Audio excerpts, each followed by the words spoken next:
আমরা যখন ঘর বাড়ি বানাই, ঘর বাড়ি বানানোর একটা উদ্দেশ্য থাকে যে এই ঘরে আমরা বসবাস করব, ছেলে মেয়ে সন্তান এদেরকে নিয়ে সুন্দরভাবে থাকবো, এদেরকে নিয়ে এখানে বসবাস করবো, সেই উদ্দেশ্যেই একটা ঘর তৈরি করি।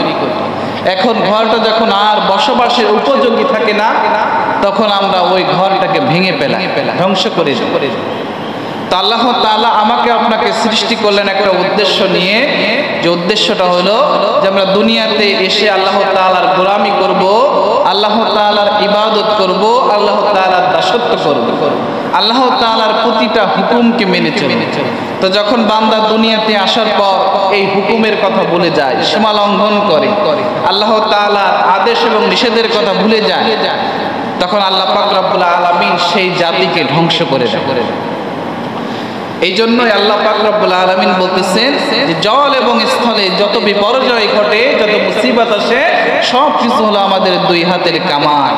আমাদের দুই হাতের কামাইয়ের ফল, এর কিছু বহিঃপ্রকাশ দুনিয়াতে আমরা পাই।